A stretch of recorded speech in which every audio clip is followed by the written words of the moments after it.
हर गुजरे दिन के साथ गैस बहरान संगीन होता जा रहा है। सब्सक्राइब करें और बेल दबाएं ताकि कोई खबर रह न जाए। अच्छा, शिबली फराज साहब ने खैबर पख्तूनख्वा के जो बल्दियाती इंतखाबात हैं उसमें हसन साहब जो शिकस्त है उसको तस्लीम कर लिया, और खानेवाल में जो ज़िमनी इंतखाबात हैं वो भी पीटीआई को शिकस्त हुई।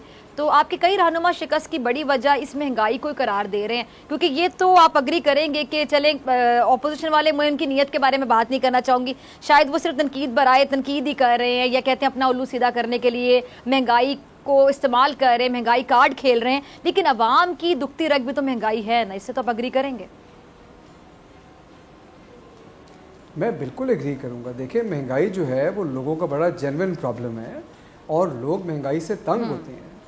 हम लोगों ने कभी ये नहीं कहा कि महंगाई मसला नहीं है या महंगाई से लोग तंग नहीं है, ये तो गलत बात होगी अगर हम ये करें। ठीक है, सिर्फ हमारा बयानिया ये है, हम ये समझाना चाहते हैं कि इस वक्त दुनिया एक बदतरीन बहरान से निकली है, अब वो महंगाई का शिकार है।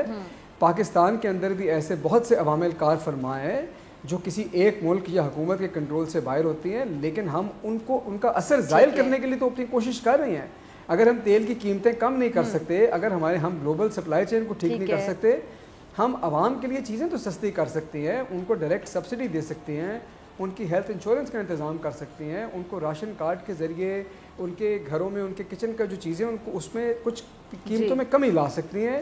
ये हम कर रहे हैं और यही करेंगे। दूसरी बात, जहाँ तक आपने इलेक्शन की, देखिए इलेक्शन के अंदर बिल्कुल एक इनकम्बेंसी फैक्टर होता है। हमेशा जो हुकूमत वक्त होती है उस पर कुछ ना कुछ क्रिटिसिज्म होता है, होना भी चाहिए, वो जिम्मेदार होती है, उसमें भी किसी को इनकार नहीं है। महंगाई से लोग तंग भी है, लेकिन जो बात समझने वाली है वो बड़ी साफ है कि पहली बात यह है कि हुकूमत वक्त के दौर में ये इलेक्शन हो रहे हैं और क्रेडिबल इलेक्शन हो रहे हैं। क्रेडिबल इलेक्शन हो रहे हैं ना, हुकूमत वक्त ने कोई धौंसदागी नहीं की।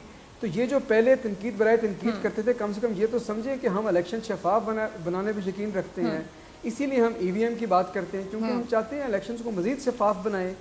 दूसरी बात यह है कि बल्दियाती इंतखाबात और बल्दियाती निज़ाम के साथ हमारी कमिटमेंट, पाकिस्तान में पहली दफ़ा डायरेक्ट इलेक्शंस हो रहे हैं मेयर के लिए।